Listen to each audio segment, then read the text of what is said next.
Good morning, everybody. I am Wang Lang, an English teacher at the Beijing Institute of Technology. Today, we are going to learn Chinese calligraphy. Now, I am going to introduce you briefly to the history of Chinese calligraphy. Chinese calligraphy is the writing of Chinese characters as an art form, combining purely visual art and interpretation of the literary meaning. This type of expression has been widely practiced in China and has been generally held in high regard across Eastern Asian countries. Chinese calligraphy and ink and wash painting are closely related. They are accomplished using similar tools and techniques, and have a long history of shared artistry. Distinguishing features of Chinese painting and calligraphy include an emphasis on motion charged with dynamic life of the characters. And now we are going to learn a little bit about the history of Chinese calligraphy. Chinese characters can be retraced to 4000 BC. In 2003, at the site of Xiaoshuangqiao, about 20 kilometers southeast of the ancient Zhengzhou Shang city, ceramic inscriptions dating to 1435 to 1412 BC have been found by archaeologists. Thus, the dates of writing in China have been confirmed for the Middle Shang period. In Imperial China, for more than 2,000 years, China's literati, Confucian scholars and literary men who also served the government as officials have been connoisseurs and practitioners of this art. In Imperial China, the graphs on old steels, some dating from 200 BC, and in Xiaozhuan style, which is a small seal script, are still accessible. Now we are going to learn the materials of tools that are used in Chinese calligraphy. The ink brush, ink paper, and inkstone are essential implements of Chinese calligraphy. They are known together as the four treasures of the study, 文房四宝. In addition to these four tools, a water dropper, desk pads, and paperweights are also used by calligraphers. Now we are going to learn a little bit about the brush. A brush is a traditional Chinese writing instrument for Chinese calligraphy. The body of the brush is commonly made from bamboo or other materials, such as wood, porcelain, or horn.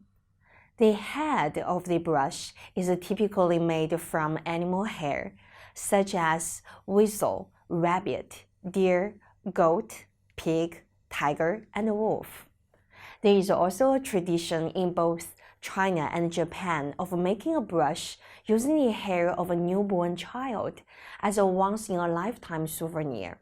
This practice is associated with the legend of an ancient Chinese scholar who scored first in the imperial examinations by using such a personalized brush.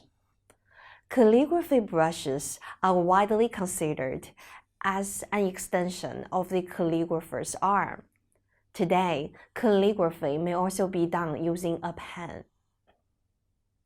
And then we are going to learn a little bit about the paper that Chinese calligraphers use during their practice of art. So paper is frequently sewed together with a paperweight and desk pad. Some people insist that Chinese calligraphy should use special papers, such as xuan paper, maobian paper, lianshi paper, and etc.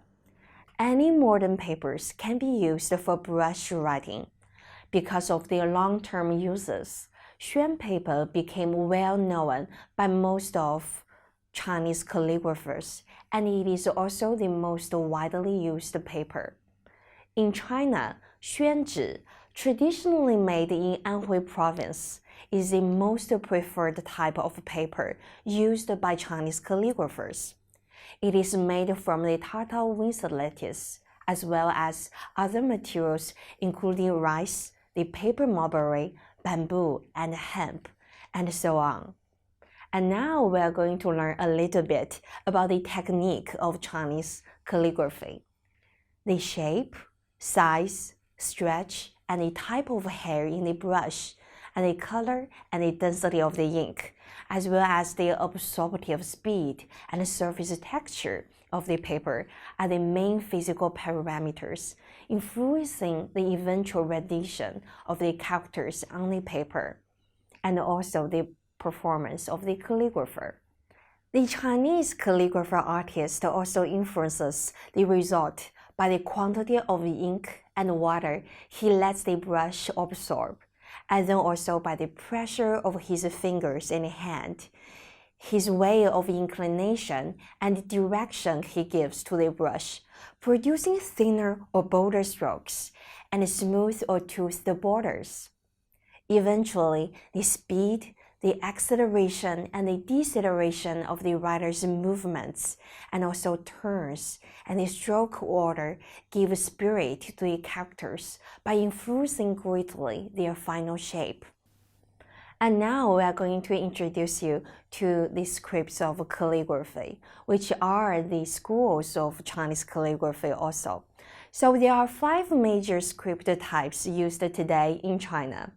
In the general order of their appearance, there are seal script, calligraphical script, cursive script, running script, and standard script.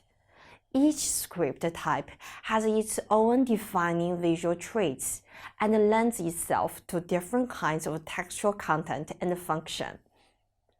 Being able to recognize these 5 script types constitutes the first step in understanding Chinese calligraphy and its nuanced visual vocabulary.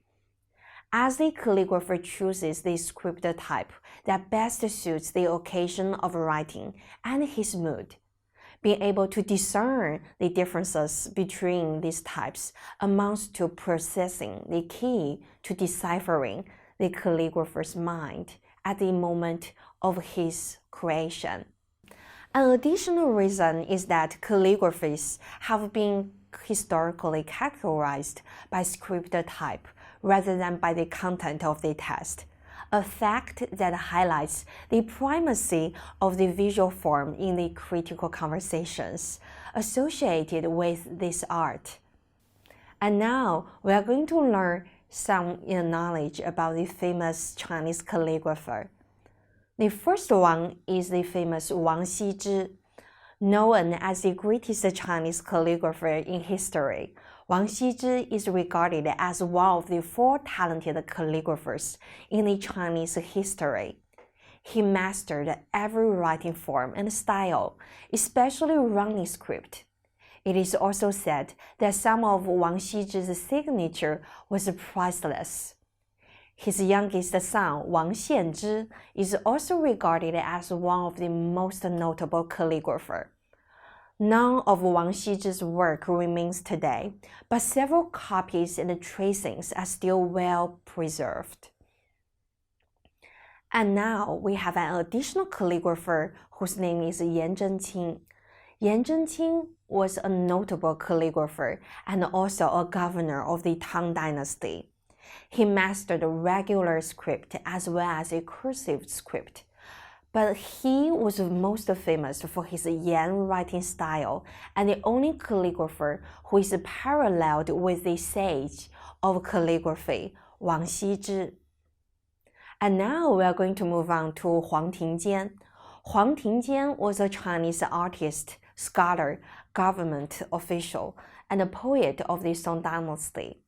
And he is predominantly known as a calligrapher and also is admired for his painting and poetry.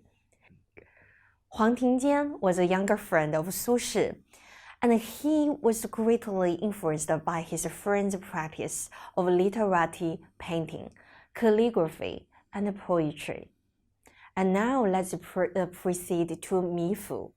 Mi Fu was a Chinese painter, poet, and calligrapher, famous for his calligraphy works. He was also regarded as one of the 4 greatest calligraphers during the Song Dynasty period. Mi Fu was once noted as an eccentric and called as Mad Mammy, since he was so obsessed collecting stones, bowed to them as he regarded them as his older brothers. Eventually, we are going to learn some of the influences that Chinese calligraphy commands over the Eastern Asian countries. Chinese calligraphy exerts a compelling influence on calligraphy in Japan, Korea, and Vietnam. The Japanese and Koreans have developed their own sensibilities of Chinese calligraphy and styles of calligraphy while incorporating Chinese influences. Chinese calligraphy extends beyond hand characters to also include their own local scripts, such as hiragana and katakana characters. In the case of Korean calligraphy, the hangul and the existence of this circle required the creation of a new technique. Additionally, Vietnamese calligraphy is also heavily influenced by Chinese calligraphy. Now is the end of our session. Thank you for your time and attention. See you next time.